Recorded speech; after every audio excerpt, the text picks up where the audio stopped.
Here we're with Skeins and Sticks Designs, and we are going to discuss Broomstick Lace. And first I want to thank Furls Crochet Hooks for this lovely hook I'm using for the tutorial. Also this yarn. Additionally, this is a crow hook or crochet hook. It is a 50 US 50 or a 25mm hook. You can get this on Amazon. I will provide the link below. I will also provide a link to Furls Crochet if you adore these hooks as well. So Broomstick Lace is quite an easy technique once you kind of get the basics of how to do it. I just started off with a few rows, 2 rows of single crochet. So whatever your stitch pattern is before you start the lacing, you get to the end of that row. So in this case, I'm just going to go ahead and get to the end of my row of my single crochets.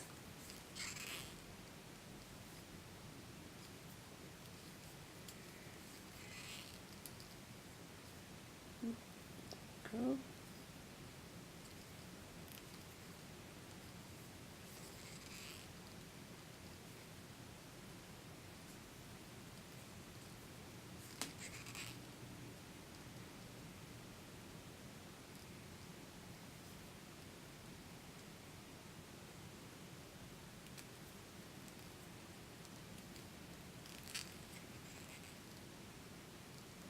Okay, so once you get to the end of your row, this loop here, you're going to remove the smaller hook that you're using so that you can insert your crow hook, your broomstick lacing hook.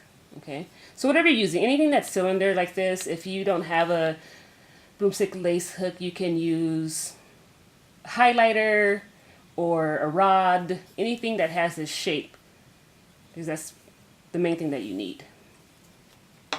With this one, I use the rounded end as opposed to the hook end so that the loops don't get caught in the hook. The other thing is you're going to want to consider is where you're placing the hook when you're attaching, when you're putting the loops on. Some people just put the hook between their legs or against their stomach or something like that. So in this case, I'm just going to put it here in the pillow. The main thing that you're going to be doing for broomstick lacing is just picking up loops, putting them on the hook. Picking up the loop, putting it on the hook. Picking up the loop, putting it on the hook. For however many stitches you have, that's how many loops you're going to have on your hook, okay? So in this case, this stitch here, since this loop is attached to this stitch, that's your first loop with this first stitch. So your next loop is going to be made through this stitch. So you're going to take whatever hook you were using, the smaller hook you were using, with this attached in a way that is beneficial to you. Go into that second stitch. Come up, pull up a loop, attach it. You see? And then you can adjust them, make sure they're about the same height by just kind of slightly pulling on it. So you want them to all be the same height.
So I have 10 now. I'm going to stop at 12 and work in multiples of 3. Actually, I'll stop at 15 and work in multiples of 5.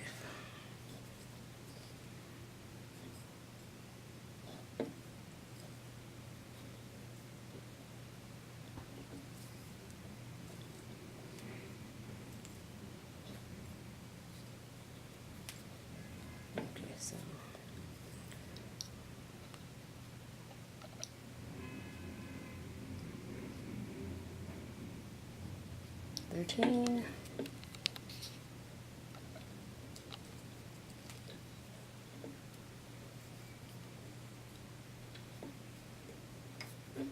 14, and 15.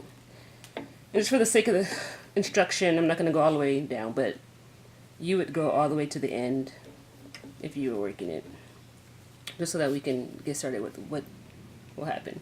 So imagine that you were all the way at the end. Okay, this is going to be my end. And once you have all the loops from all the stitches on your hook, you simply, this is the scary part, but it's not going to hurt anything, remove the hook. Okay, see, nothing happens, your loops are still there. And like I said, I'm going to work in multiples of 5, meaning that I'm going to use 5 loops at a time for my lacing. So you're going to turn your work. So imagine I was all the way at the end. This is going to be my end, like I said. I'm going to go into my 1, 2, 3, 4, 5. Okay. Make sure they're all about the same height and that they're not twisted. All right. For the first one, you are going to make sure that this guy is on this side. Go through to lock it in. You're going to just do a single crochet, just to lock them all in. All right. So you just went through that loop. So I had all of them on a loop. I pulled up my yarn, yarned over, pulled through all 5 of the loops. Okay, and then I'm just going to yarn over and pull through just to lock them all together. We're going to do that only the first time, the locking. So for however many loops you have on your multiples, so in this case it's the multiples of 5, that's how many times you're going to work inside this loop of whatever stitch you decide. So if you're doing a double crochet broomstick lace, you do double crochets. And like this case, I was doing single crochets. I'm going to continue with my single crochets. So in this case, I'm going to start with 4 single crochets, since this one is technically going to be considered my first single crochet. So I'm going to work my 4. So that's 1, 2, 3,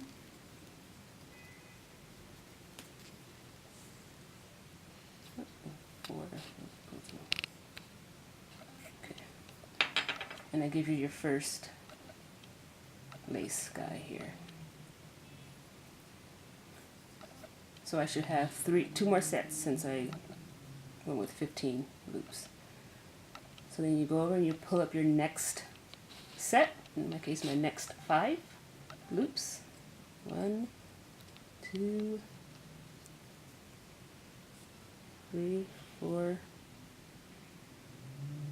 5. Make sure they're about the same height. Alright.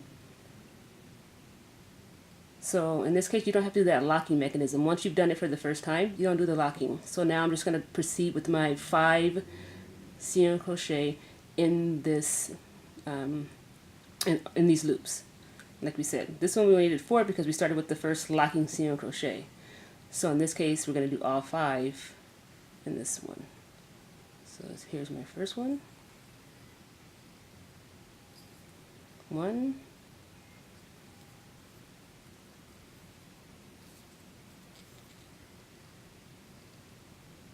2,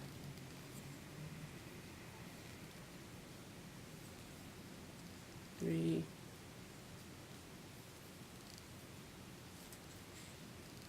4,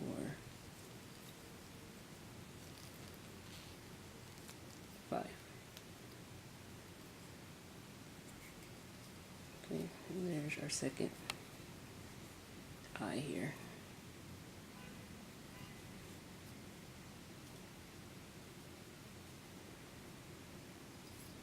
And then same thing for your last set. So my last 5.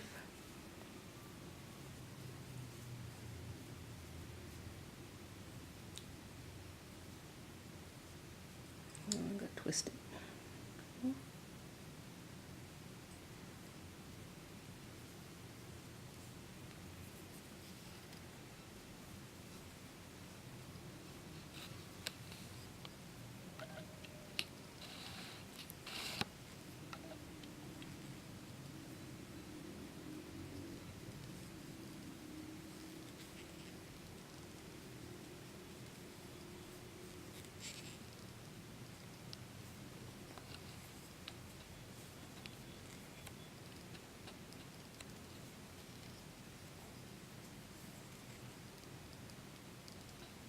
5, and there you go.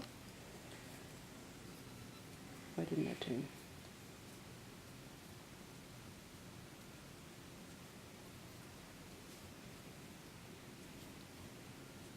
Did something wrong there. Hold on.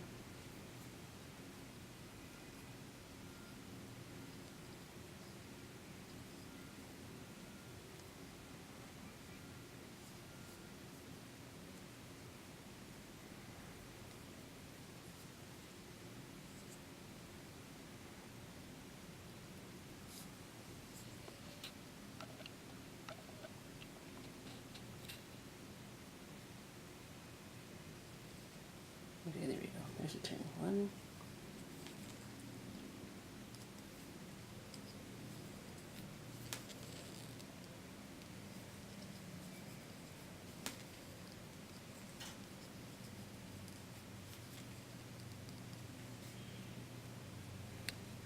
So here's your 3. And there you go. So generally what people do after this, you may have a row of single crochet going back to get you back over here to do the loops again, to start over. But that is the basics of the broomstick lace here. And then when you block it, it'll come out and look pretty like this. There you go.